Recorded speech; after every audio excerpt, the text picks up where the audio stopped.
At so ayan, hi guys! Welcome back sa channel natin at eto na nga si full chapter 1132.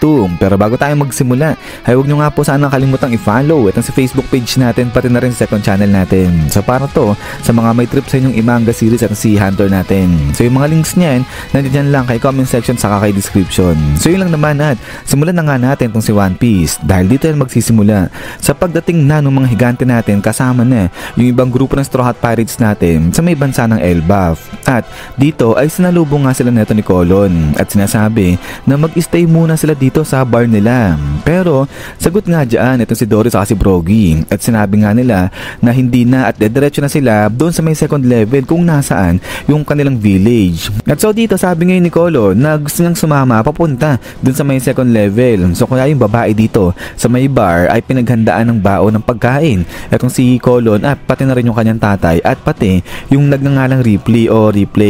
At then ay bago nga pumunta etong sila Dory at sila Brogy doon na sa may second level ay dito na nga lumabas ngayon yung mini na flashback ni Shanks na sinasabi na wag nga raw kakalimutan yung pangalan na Straw Hat Luffy. At then ay pagkatapos nga niyan ay dito na nga natin makikita etong napakalaking baghari na to na nagkokonekta mula dyan sa karagatan papunta dito na sa may second level kung nasaan yung village nila Dory at ni Brogy.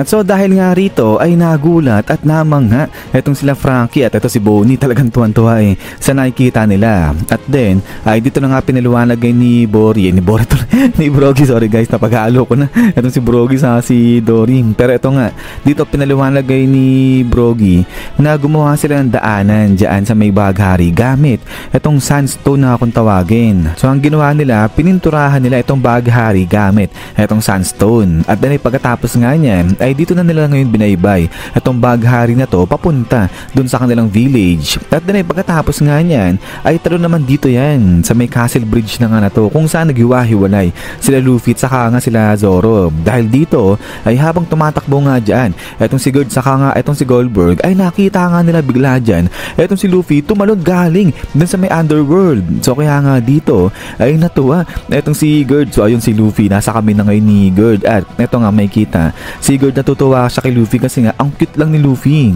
So itong si Gerd gusto niya kasi yung mga tao kasi nga ang liliit so kaya siya nalilibang ng natutuwa sa mga yan. Pero ayan habang natutuwa dito itong si Gerd kay Luffy ay balik ulit dito yan kala Dory sa kay Brogy. So habang binabaybay na nila etong baghari papunta dun sa second level ay bigla naman dating dyan etong barko na ni Hardin sa hangan ni Stern. So sinalubong nila etong sila Dory at ngayon ay sabay-sabay silang pupunta na dun sa village nila. So dito kung matatandaan ninyo etong dalawa si Hardin at saka etong si Stern galing din yan sa may underworld kasi nga kumuha sila ng meat para papakain dito kala Luffy. But then ay pagkatapos niyan ay balik ulit dito na kay Goldberg dahil dito ay tinatanong niya nga etong si Luffy kung bakit siya nandun sa underworld, ano yung ginagawa niya ron. At then ay dito nga naalala ni Luffy yung usapan nila ngayon ito ni Loki. So dito ay sinabi ni Loki kay Luffy pala na wag babanggitin ni Luffy kahit kanino na nagkita sila dun sa may underworld. At saka isa pa ay wag kakalimutan ni Luffy yung pangako nila sa isa't isa. At so kaya naman dahil dyan ay dito na ngayon nagpanik at pinawis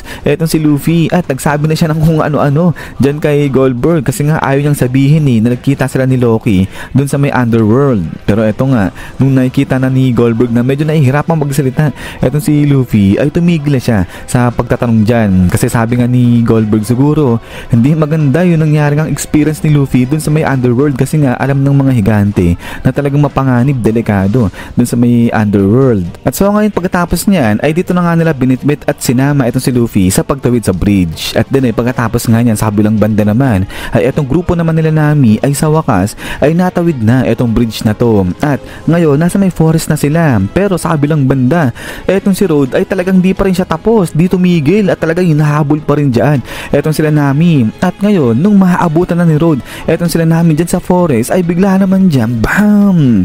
May bumagsak na malaking puno dyan sa may mukha o sa may ulo na ito ni Road at ayan bagsak na yun dito etong si Road. So itong puno kaya sakto yung pagkakabagsak niyan dito kay Road kasi trap talaga yan nila Zoro para dyan kay Road para tumigil na nga yan sa kakahabol sa kanila. Pero dahil nga rito kaya inabot na nila Gerd etong si Road at then after nga niya is BAM!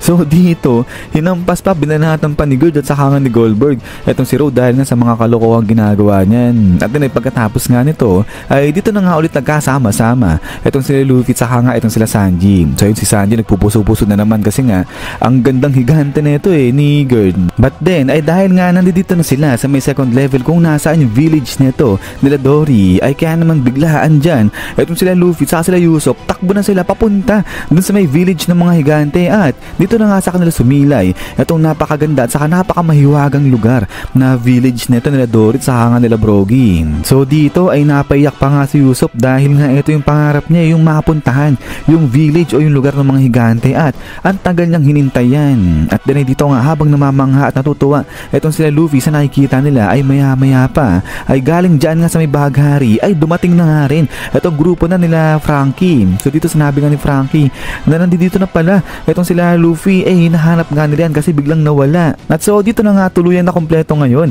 itong grupo ng Straw Hat Pirates natin. So lahat sila ngayon nandiyan na sa may second level. Pero habang masaya na nga rito itong grupo ng Straw Hat Pirates natin ay sa bandang dulo ay ito nga nakikita natin na mayroong pakalat-kalat dyan sa may village. So ito nakasiluit lang itong mama na nga na to. So yung bilugan natin. So dito not sure kung sino ba yan. So yung iba sinasabi si Shiki yan. So yung iba si Gaban. Pero kung titignan maigi not sure kung si Gaban pa yan. Parang si Gaban kung sa buhok lang parang katulad yan mas more on sa side ni Gaban. Kasi kung kumpara dito kay Shiki ay parang hindi ganyan yung buhok. So kayo na bahala guys kung sino sa dalawa yung sa tingin nyo itong mama na to. Pero ayan ang ibig sabihin pati pala itong misteryosong karakter na to nandiyan dyan sa may second level kung nasaan yung village ng mga higante.